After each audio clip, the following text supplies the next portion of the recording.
So as you can see, this is a Mac-based studio. I'm using an iMac 20-inch, I think it's about a 2009, and a MacBook Pro, again a 2009. Both are running Mac OS 10.7 Lion, and I use Logic Pro 9. I have not upgraded to 10 yet, largely because I haven't done the OS upgrade. But I love Logic. It works really great for what I do. I rely a lot on soft synth technology. As you can see here, what I have up on the screen is I'm really enjoying the Arturia V collection and a lot of the Native Instruments software synths, such as Contact. I really like the NI-B4, the Hammond clone, and the Scarby Mark I. I also use Sample Tank and a lot of the IK multimedia stuff, Sample Moog, and some of those things. But I actually use a lot of the stock plugins in Logic as well. Over here on the MacBook, I'm using this in the studio setting. He is not connected to anything at the moment. I use him live largely for using MainStage. Here I have a session open. Probably won't demo any of those sounds since it's not connected to anything MIDI-wise, but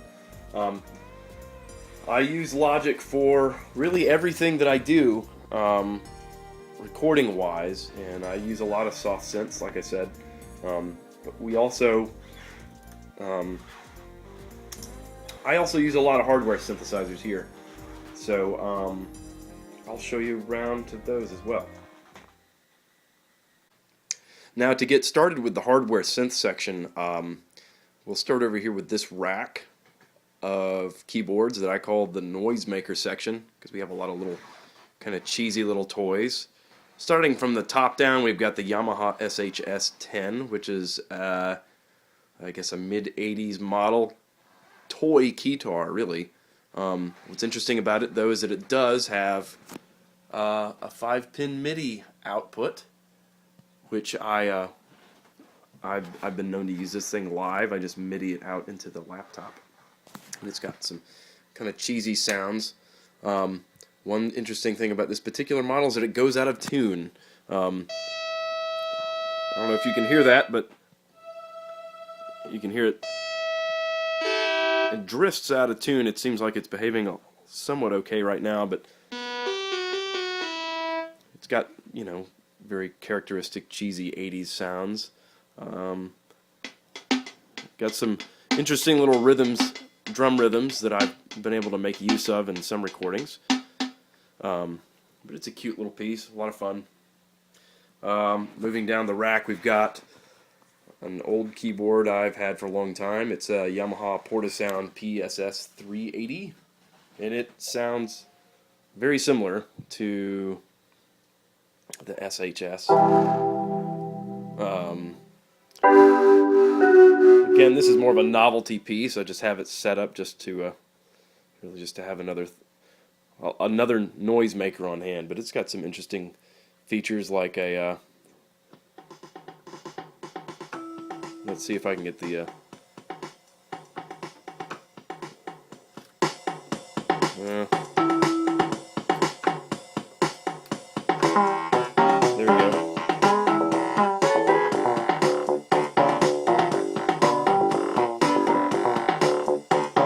So one-man band kind of situation.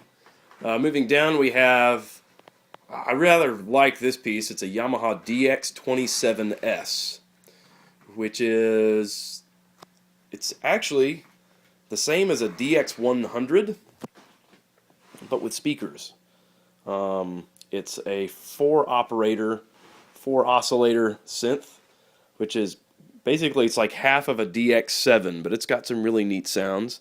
The internal speakers are pretty handy because It means I don't have to have it plugged into the sound system in order to monitor it, but it's got some great little synth sounds. You got the kind of characteristic DX7 Rhodes piano sound. There's a, it's got a great little bass.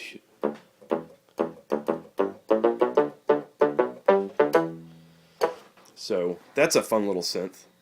Moving down, we also have kind of a workhorse Yamaha MO6.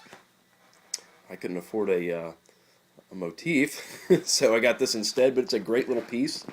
If you know anything about the motif line, that the MO6 is really like the budget version. It doesn't have the sampling capabilities like the motif does, but it's a pretty stout little piece. I bought it so that I could have something with some internal sound, since most of the work I do is on the computer. So I really like the strings on here. It's got a decent Rhodes here. Let me see if I can find it. It's in here somewhere. Here we go.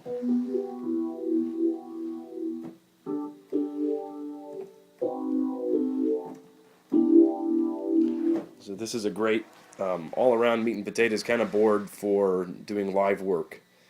And right now, the position that these boards hold right now is, like I said, sort of in the noisemaker realm, where they're sort of novelty pieces. The MO6 is, I use it more in a live setting than I do in the studio, but it's got, like I said, some really great studio quality samples and sounds, and it does have some capabilities that I really just don't make use of in the studio.